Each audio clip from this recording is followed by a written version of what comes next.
ኦኬ ይሄን ኦቨርታይም ካልኩሌት ለማድረግ ይሄን ዳታ እንደምሳሌ እንጠቀምና ካልኩሌሽኑን ቀላል በሆነ መንገድ አሳያችኋለሁኝ ለምሳሌ አበበ የሚባል ሰራተኛ ቢኖርና ይሄ ሰራተኛ ወራቢ ደሞዙ 32809 ብር ቢሆን በመስሪያ ቤቱ አጠቃላይ በወሩ የሰራው የትርፍ ሰዓት ብዛት 26 ሰዓታት ቢሆኑና ይሄን ስራ የሰራው ደግሞ ከንጋቱ 12 ሰዓት እስከ ምሽቱ 4 ሰዓት ቢሆን የዚህ ሰራተኛ የትርፍ ሰዓት ክፍያው ምን ያህል ይሆናል?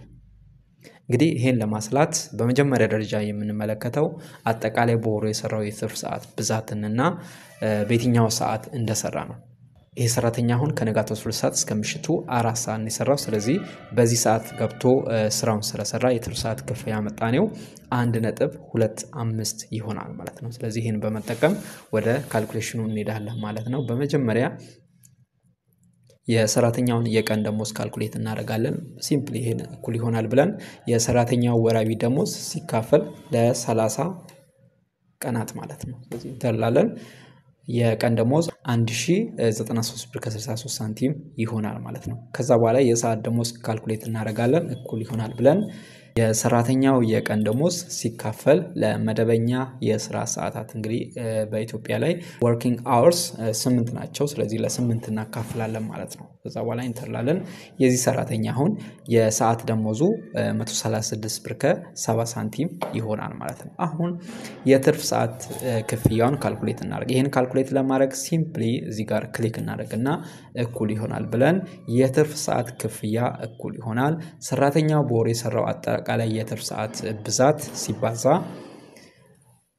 የትርፍ ሰዓት ክፍያ ምጣኔው በዛ በሰራበት ሰዓት ማለት ነው በምጣኔው እናባዛለን። ከዛ በኋላ ሲባዛ መጨረሻ ላይ የሰዓት ደሞዝ ማለት ነው። በዚህ ዳታ መሰረት አሁን የሰራተኛ አጠቃላይ በሰራው 26 ሰዓታት ውስጥ 4442 ብር ከ89 ሳንቲም ይከፈለዋል በደሞዙ ስኬል ማለት ነው። ኦኬ የሰራተኛውን ደግሞ አጠቃላይ ክፍያ ካልኩሌት እናድርግ። ግብር ካልኩሌት ለማድረግ ማለት ነው።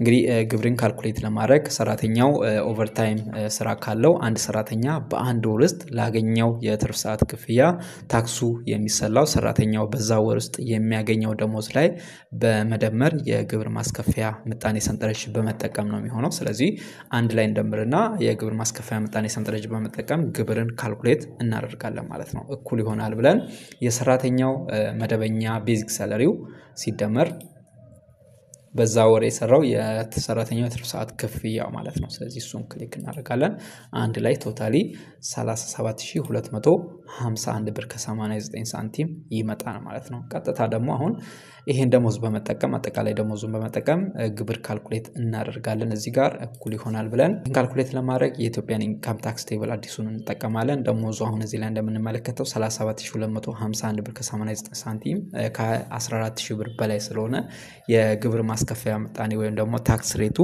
35% ነው። ዲዳሽኑ ደግሞ 2050 ብር ነው። ስለዚህ ደሞዙን በግብር ማስከፈያ ምጣኔ እናባዛውና 35% አባዝተን ከዛ ሲቀነስ 2050 ብር እንቀንሳለን ማለት ከዛ ኢንተር እቺና ሰፋታለን። ስለዚህ ይሄ ሰራተኛ ከዚህ ደሞዝ ላይ 10988 ብር ከ16 ሳንቲም ግብር ይከፍላል ማለት ነው። ቀጥታውን ደግሞ ጡረታን ካልኩሌት እናደርጋለን የተጣራውን ለማግኘት ማለት ነው። እኩል ይሆናል ብለን ጡረታ ካልኩሌት የሚደረገው ከቤዚክ ሳላሪ ነው። ስለዚህ የሰራተኛው ወራዊ ደሞዝ ሲባዛ በ7% ማለት ነው። በ7% እናባዛዋለን በኋላ ኢንተር። ስለዚህ የሰራተኛ ከደሞዙ 2296 ብር ከ63 ሳንቲም ጡረታ መዋጮ ያደርጋል ማለት ነው። የተጣራው ክፍያ ደግሞ እኩል ይሆናል ብለን የሰራተኛው አጠቃላይ ክፍያ ሲቀነስ ብራኬትን ከፍትና ከዚህ ላይ ግብር ይቀነሳል። ግብርና ጡረታ 7% ተቀንሶ የሚቀረው የተጣራ ክፍያ ማለት ነው። ስለዚህ አጠቃላይ ክፍያ ሲቀነስ እንልና ብራኬት ከፍተን ግብር ሲደመር ጡረታ 7% ከዛ በኋላ ኢንተር ነው።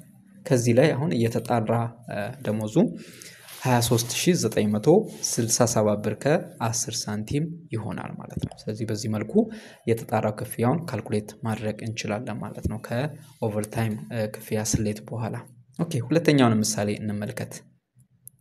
ሁለተኛው አቶ ከበደ የሚባል ሰራተኛ ወራዊ ደሞዝ 6750 ብር ቢሆን አጠቃላይ በመስሪያ ቤቱ የሰራው የትርፍ ሰዓት ብዛት 127 ሰዓታት ናቸው። ይሄን ስራ የሰራው ደግሞ ከምሽቱ 4 ሰዓት እስከ ንጋቱ 12 ሰዓት ነው። የዚህ ሰራተኛ የትርፍ ሰዓት ክፍያው ምን ያህል ይሆናል የሚለውን ካልኩሌት እናደርጋለን። ሰራተኛው ከምሽቱ 4 ሰዓት እስከ ንጋቱ 12 ሰዓት ስለሰራ የትርፍ ሰዓት ክፍያ ምጣኔው በዚህ ሰዓት 1.5 ይሆናል ማለት ነው። ስለዚህ ይሄን በመጠቀም ካልኩሌት እናደርጋለን። በመጀመሪያ ቅድም እንዳደረግነው የሰራተኛውን ደሞዝ ለ30 እናካፍልና ወደ ቀን ደሞዝ እንቀይራለን ማለት 225 ብር ይሆናል።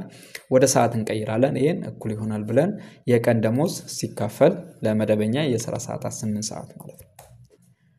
ስለዚህ የሰዓት ደሞዙ 28 ብር ከ13 ሳንቲም ይሆናል ማለት ነው። የትርፍ ሰዓት ክፍያው ደግሞ እዚህ ጋር ካልኩሌት እናደርጋለን። እኩል ይሆናል ብለን ሰራተኛው አጠቃላይ የሰራው የትርፍ ሰዓት ብዛት ሲባዛ የትርፍ ሰዓት ክፍያ ማስከፈያ ምጣኔ ሲባዛ ከዛ በኋላ የሰዓት ደሞዝ ማለት ነው። ስለዚህ በዚህ በሰራው ሰዓት ብዛት 5357 ብር ከ81 ሳንቲም የትርፍ ሰዓት ክፍያው ይሆናል ማለት ነው። እዚህ ጋር አጠቃላይ ክፍያውን ካልኩሌት እናደርጋለን። ይሄን ካልኩሌት ለማድረግ እኩል ይሆናል ብለን የሰራተኛው መደበኛ ወራዊ ደሞዝ ሲደመር የትርፍ ሰዓት ክፍያው ማለት ነው እንላለን። አጠቃላይ 12107 ብር ከ81 ሳንቲም ይሆናል ማለት ነው።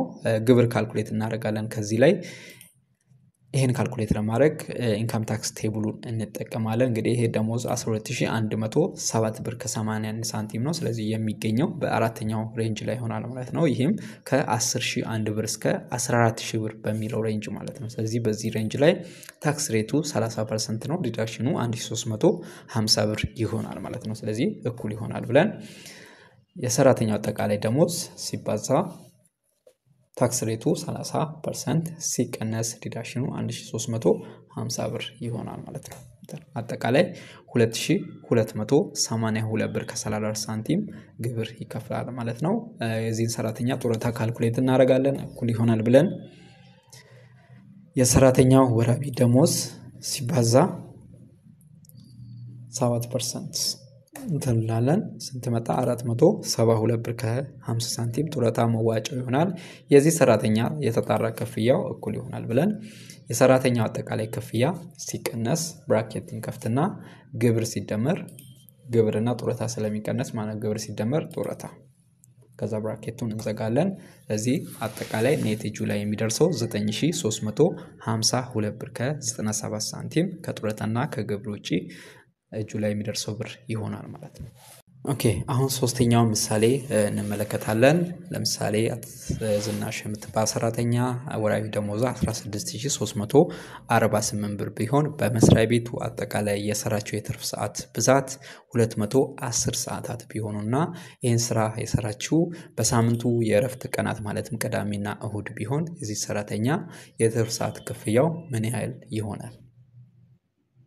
ይህን ካልኩሌት ለማድረግ ሰራተኛው በሳምንቱ የእረፍት ቀናት ስራውን ስለሰራች የሰራተኛው የትርፍ ሰዓት ክፍያ ምጣኔ 2 ይሆናል ማለት ነው። ስለዚህ ይህን በመጠቀም ካልኩሌት እናደርጋለን። በቀላሉ ቅድም እንዳደረግነው እኩል ይሆናል ብለን ቀድመን የሰራተኛዋን ደሞዝ ወደ ቀን ደሞዝ እንቀይራለን። ለ30 እናከፈላለን። ሰራተኛ 544 ብር ከ93 ሳንቲም የቀን ደሞዟ ይሆናል ማለት ነው። ይሄን የሰዓት ደሞዝ ካልኩሌት እናደርጋለን። እሱን በመጠቀም እኩል ይሆናል ብለን የቀን ደሞዝ ሲካፈል መደበኛ የሥራ ሰዓታት 8 ሰዓታት አጠቃላይ 68 ብር ከ12 ሳንቲም ይሆናል ማለት ነው። የዚህ ሰራተኛ የትርፍ ሰዓት ክፍያው እኩል ይሆናል ብለን አጠቃላይ በወሩ የሰራቸው የትርፍ ሰዓት ብዛት ሲባዛ የትርፍ ሰዓት ክፍያ ምጣኔ ሲባዛ የሰዓት ደሞዝ ማለት ነው። እዛው እንተላለን። አጠቃላይ ስንት ይሆናል? 28609 ብር ይሆናል ማለት ነው። በወሩ ለ210 ሰዓታት ስለሰራች ማለት ነው። አጠቃላይ 28609 ብር ይሆናል ማለት ነው። አጠቃላይ ክፍያውን እዚህ ደግሞ እዚህ ጋር ካልኩሌት እናደርግ። እኩል ይሆናል ብለን ይሄ ግሮስ ፔመንቱ ነው ያልተጣራው ደሞዝ ማለት ነው። የሰራተኛ ወራዊ ደሞዝ ሲደመር የትርፍ ሰዓት ክፍያ አጠቃላይ አንድ ላይ ስንት ይሆናል 44957 ብር ይሆናል ማለት ነው። ከዚህ ላይ ግብር ካልኩሌት እናደርጋለን። ግብር ካልኩሌት ለማድረግ እንግዲህ ደሞዙ ከ14000 ብር በላይ ስለሆነ በ35% ይሰራል ማለት ነው። እኩል ይሆናል ብለን ደሞዙ ሲባዛ አጠቃላይ ግሮስ ፔይመንቱ ሲባዛ ግብር ማስከፈያ ምጣኔ በዚህ ሬንጅ 35% ነው። ሲቀነስ ዲዳክሽኑ ደግሞ 2050 ብር ይሆናል ማለት ነው። ተርላለን አጠቃላይ 13684 ብር ከ95 ሳንቲም ግብር ይሆናል ማለት ነው። ጡረታ ካልኩሌት እናደርጋለን። ከዚህ ላይ እኩል ይሆናል ብለን የሰራተኛ ወራዊ ደሞዝ ሲባዛ በ7% ማለት ነው። በ7% አጠቃላይ 1144 ብር ከ36 ሳንቲም የጡረታ መዋጫው ይሆናል። የተጣራ ክፍያ የዚህ ሰራተኛ እኩል ይሆናል ብለን የሰራተኛው አጠቃላይ ክፍያ ሲቀነስ ብራኬትን ከፍትና ግብርና ጡረታ ይቀነሳል። ስለዚህ ግብር ሲደመር ጡረታ 7% ብራኬት እንዘጋለን። ስለዚህ አጠቃላይ ኔት እጇ ላይ የሚደርሰው 30127 ብር ከ69 ሳንቲም ይሆናል ማለት ነው። ኦኬ ወደ መጨረሻው ምሳሌ እንሄዳለን። ለምሳሌ ሰራተኛ ወራዊ ደሞዝ 6000 ብር ቢሆን አጠቃላይ በመስሪያ ቤቱ የሰራው የትርፍ ሰዓት ብዛት 39 ሰዓታት ቢሆኑና ይሄን ስራ የሰራው ደግሞ በህዝብ በዓላት ቀናት ቢሆን የዚህ ሰራተኛ የትርፍ ሰዓት ክፍያው ምን ያህል ይሆናል? እንግዲህ ይሄ ሰራተኛ በህዝብ የበዓል ቀናት ካላንደሩ ዝግ በሚያደርጋቸው የህዝብ በዓል ቀናት ስራውን ስለሰራ የትርፍ ሰዓት ክፍያ ምጣኔ 2.5 ይሆናል ወይም ደግሞ 250% ይሆናል ማለት ነው። ይሄን በመጠቀም ካልኩሌት እናደርጋለን። በቅድሚያ የቀን ደሞዝ ካልኩሌት እናደርጋለን። እኩል ይሆናል ብለን የሰራተኛው ወራዊ ደሞዝ ሲካፈል ለ30 ቀናት 200 ይሆናል። የሰራተኛው የሰዓት ደሞዝ ደግሞ እኩል ይሆናል ብለን የቀን ደሞዝ ሲካፈል ለ8 መደበኛ የስራ ሰዓታት ማለት ነው። አጠቃላይ 25 ብር ይሆናል ማለት ነው። ኦኬ የዚህ ሰራተኛ የትርፍ ሰዓት ክፍያው እዚህ ጋር ካልኩሌት እናደርጋለን። እኩል ይሆናል ብለን ሰራተኛው በአጠቃላይ የሰራው የትርፍ ሰዓት ብዛት ሲባዛ የትርፍ ሰዓት ክፍያ ምጣኔ ሲባዛ የሰዓት ደሞዝ ትላለን አጠቃላይ 2437 ብር ከ50 ሳንቲም የትርፍ ሰዓት ክፍያ ይሆናል በሰራው 39 ሰዓታት ያገኘው ማለት ነው። የሰራተኛ አጠቃላይ ክፍያ ደግሞ እኩል ይሆናል ብለን የሰራተኛው ወራዊ ደሞዝ ሲደመር የትርፍ ሰዓት ክፍያው አንድ ላይ ስንት ይሆናል 8437 ብር ከ50 ሳንቲም ይሆናል ማለት ነው። ይሄን በመጠቀም ደግሞ ግብር ካልኩሌት እናደርጋለን። ደሞዙ 8437 ብር ከ50 ሳንቲም ስለሆነ የሚገኘው በዚህኛው ሬንጅ ላይ ይሆናል ማለት ነው። ይሄም ከ7001 ብር እስከ 10000 ብር በሚለው ሬንጅ ላይ ማለት ነው። በዚህ ሬንጅ ላይ ግብር ማስከፈያ ምጣኔው 25% ነው። ዲዳክሽኑ ደግሞ 850 ብር ይሆናል ማለት ነው። ይሄን ካልኩሌት ለማድረግ እኩል ይሆናል ብለን ደሞዙ ሲባዛ ግብር ማስከፈያ ምጣኔው 25% ሲቀነስ ዲዳክሽኑ 850 ብር ማለት ነው። እንተላለን አጠቃላይ 1259 ብር ከ38 ሳንቲም ግብር ይሆናል ማለት ነው። ጡረታው ደግሞ እዚህ ጋር እኩል ይሆናል ብለን የሰራተኛ ወራዊ ደሞዝ ሲባዛ 7% አጠቃላይ 420 ብር ጡረታ ይሆናል ማለት ነው። የዚህ ሰራተኛ የተጣራ ክፍያ እኩል ይሆናል ብለን የሰራተኛው አጠቃላይ ወራዊ ደሞዝ ሲቀነስ ብራኬት ከፍትና ግብር ሲደመር ጡረታ እነዚህ ተቀናሾች ናቸው ማለት ነው። እዛ እንተላለን አጠቃላይ 6758 ብር ከ13 ሳንቲም የተጣራ ክፍያ ይሆናል ማለት ነው። ስለዚህ በዚህ መልኩ ኦቨርታይምን ካልኩሌት አድርገን የተጣራ ደሞዝ ከግብርና ከጡረታ ውጭ ያለውን በዚህ መልኩ ካልኩሌት ማድረግ እንችላለን ማለት ነው። አይ ቲንክ ግልጽ ይመስለኛል። ግልጽ ያልሆነ ነገር ካለ ኮሜንት ሴክሽን ላይ ጥያቄያችሁን ማስቀመጥ ትችላላችሁ ማለት ነው። እናመሰግናለን። መልካም ቆይታ። ለቻናላችን አዲስ ሆናችሁ ፕሊዝ ቻናላችን ሰብስክራይብ በማድረግ ቤተሰብ ይሁኑ።